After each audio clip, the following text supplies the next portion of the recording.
$17 trillion. That's how much debt Americans earn today, higher than ever before. That's made up of $1 trillion in credit card debt, $12 trillion in mortgage debt, $2 trillion in auto debt, and the remaining amount of debt spread through different things like home equity line of credits and miscellaneous types of debt. This comes out to about $100,000 of debt per household, which is concerning when you realize that the household income is only $75,000. But this comes down to a few factors, and the first one is probably the most obvious, and that's the high inflation that we've been seeing. Things have gotten more expensive, but wages haven't followed. People still need to buy groceries, people still need to buy gas to get to work, people still need to buy clothes for their kids, but when prices go up and there's no more money in their paycheck, people need to rely on things like credit cards and other sorts of debt. And aside from credit cards, we're now being introduced into other types of debt, like buy now, pay later, through companies like PayPal, Affirm, and Afterpay. And buy now, pay later is a structure that a lot of companies have picked up, which allows you to structure a payment plan for things that you want to purchase. Rather than buying one thing all at once, you can set up a payment plan to make payments and basically finance anything you want. So if you go to buy a laptop for $1,000, rather than paying $1,000 out front, you can make payments for 10 months of $100 every single month. See, this sounds great because now you don't have to put all the money to purchase something, you can just finance it with monthly payments. And on top of that, it's interest free. But see, there's a problem with this. It gives people the illusion that things are actually less expensive than they actually are, and now they can afford anything they want. It's only $100 a month.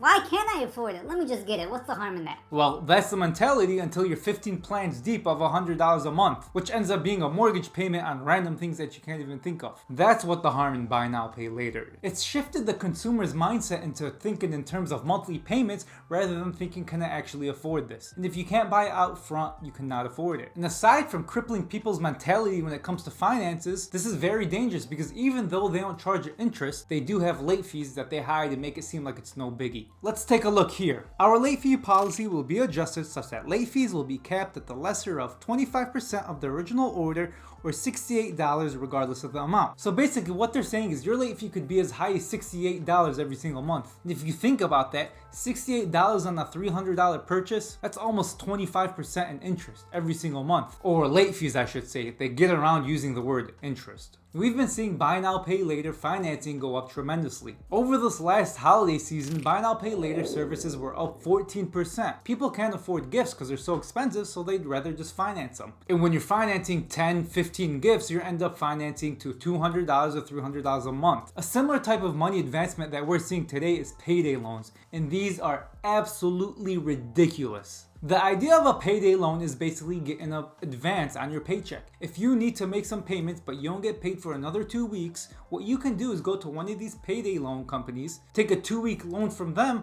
and then once you get paid, they take your paycheck. But what most people don't realize is it comes with an absurd amount of interest. I'm talking 700% interest on these payday loans. But since they're only 2 weeks, people don't realize how high these interest rates really are. Another issue with your payday loan is, okay, you take out the loan and you get an advance on that, but you're just gonna have to do that again when you get paid because you're gonna need money then too. These payday loans are very, very dangerous because they enable the cycle of poverty. You can't afford something, so you take out a loan with 700% interest, and then you have to pay that 700% interest, which you can't afford, so you have to take out another loan, and this is just how you fall into crippling debt. When someone takes out these payday loans, they're really thinking short term rather than long term for their financial health. So basically, for a $1,000 loan that you're taking, you could be paying $5,000, but one way to avoid this trap is to be aware of what they're actually charging you. Make sure you're understanding how much money you're going to have to be paying in the end. If you take out a loan for $1,000, are you going to have to pay $2,000 back,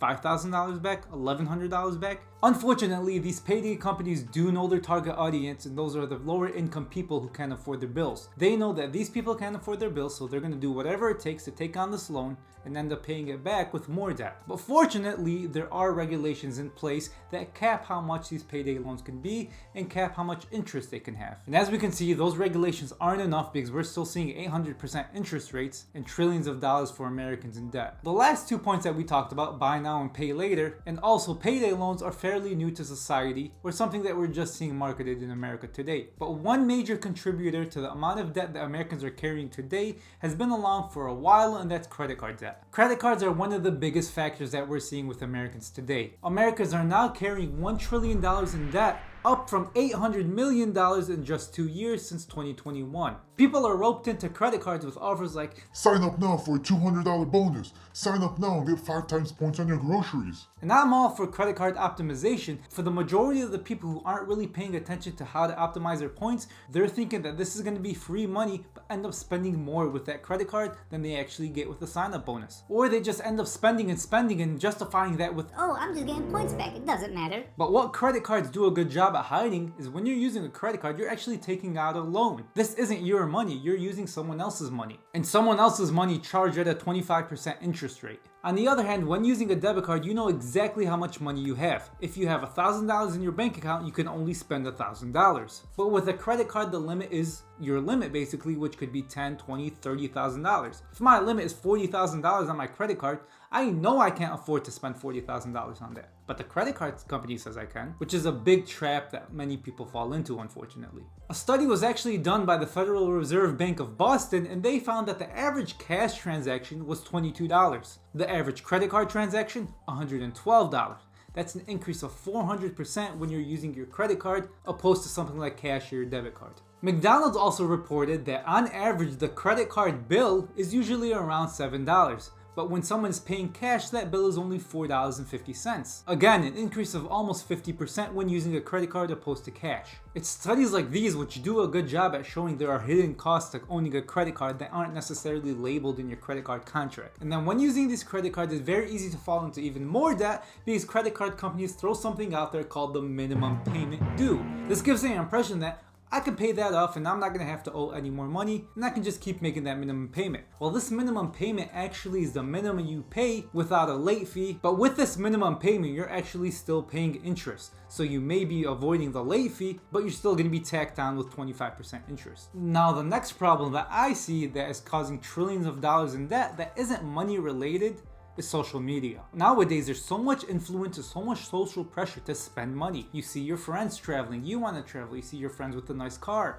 you want to buy the nice car even though you can't afford it. And that's what's so scary about the societal pressures. Forbes actually conducted a report where they say 74% of people feel some type of pressure to emulate traveling that they see online. Aside from traveling, 20% of Gen Zers and millennials say that their car payment is about 20% of their income. That's almost as much as your house should cost you. And as of 2022, $20 billion in Gen Z and millennial car debt has fallen into delinquencies, which means they can't pay their car loan. So now we understand why America is in debt. So what do we do about it? Well, the first solution is some type of financial education. There are many financial resources out there that can educate you on how to make more money, how to manage your money, or just overall financial knowledge like this YouTube page, which you should go down and subscribe. But part of financial education includes things like knowing how much to spend.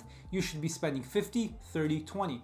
50% of your money should be going towards bills, 30% of your money should be going to wants, and 20% of your money should be going to investing. That's just one rule of thumb. There are other rule of thumbs that tell you how much you should be spending on cars, the 20-40-10 rule. And I don't think I've talked about the 20-40-10 rule on this channel now that I think about it. But if you want more on that, to know how much you should be spending on a car, drop a comment below. And aside from what people themselves can do, there needs to be some more regulations on companies that charge an 800% interest rate.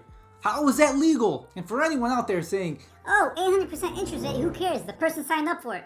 well, I think these companies do a really good job at hiding the terminology to make it seem like they're not paying that much. Again, people don't understand what they're signing up for because of some of the hidden words or some of the way they twist the words. And aside from credit card and consumer debt, one of the big things that need to be done to reduce this debt issue in America is cap tuition prices. Many young adults are falling into student debt because they cannot afford these outrageous prices. Student debt itself makes up about $2 trillion of American debt. And the worst part about student debt is not how much it is, but who it affects. It affects those people who are trying to get their career started or trying to buy a house, those young adults. How is someone supposed to start their life if they're $50,000 in debt, $100,000 in debt, $300,000 in debt? It just does not make sense how ridiculous student tuition is nowadays. And something needs to be done about that. So aside from my ranting on student debt, I hope there are some things that were outlined in this video that help you understand why many Americans are in debt. But if you guys want to know how to spend your money, watch this video next.